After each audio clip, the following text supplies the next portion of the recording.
السلام علیکم.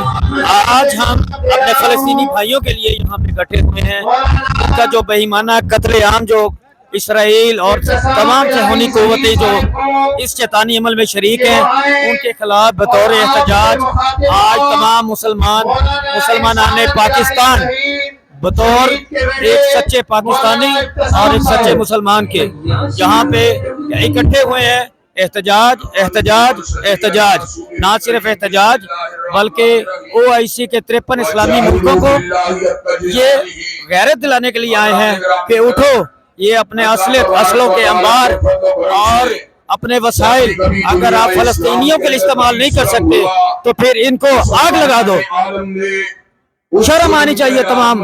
آج ہم اپنے پاکستانی گورنمنٹ کو بھی غیرت دلانا چاہتے ہیں کہ آپ بھی کچھ غیرت کر لو. اگر آپ آواز نہیں اٹھا سکتے تو پھر آپ یہ حکومت چھوڑ کے بالکل علیحدہ ہو جاؤ. اسلحہ تو آپ نے اسلحہ آپ نے کیا اٹھانا ہے؟ آپ تو آواز بھی نہیں اٹھا پا رہے. لیکن الحمدللہ ہمارے پاکستانی ابھی زندہ ہیں اور آج ہم اس کا ثبوت دے رہے ہیں. السلام علیکم.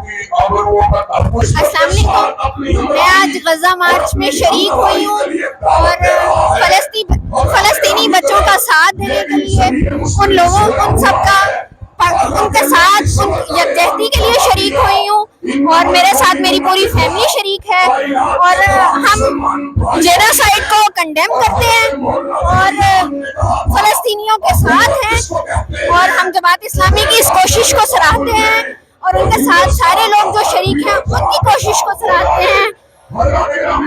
اسرائیل مرد آباد. اپنی نیند کو پورا کیا کرتا تھا اور وہ صلاح الدین جو رسول اللہ کی شہادت کو حاصل نہیں کر سکا لیکن انہوں نے اس بات کو ثابت کیا. یہ اہل تشیع بھائی جو ہے وہ بھی اس وقت غزہ کے ساتھ اظہار یکجہتی کے لیے حاضر ہوئے ہیں. ابھی بھی آپ دیکھ رہے ہیں کہ پنڈال فل ہو چکا ہے مگر ابھی بھی عوام جو ہے وہ بہت بڑا جمع غفیر جو ہے وہ آ رہا ہے. یہ اسکول کی بچیاں جو ہیں وہ اپنی یونیفارم میں آئی ہیں, ان کے ساتھ ان کی ٹیچرز ہیں اور یہ صرف اس لیے آ رہے ہیں کہ غزہ کے مظلوم مسلمانوں کے لیے اظہار یکجہتی کرنے کے لیے.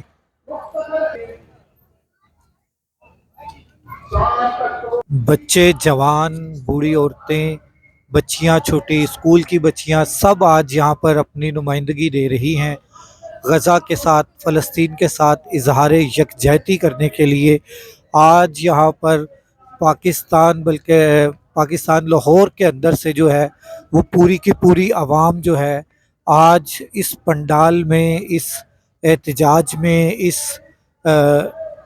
ظالمانہ جو جنگ چلی ہوئی ہے اس کے خلاف اس احتجاج میں شامل ہو رہی ہیں.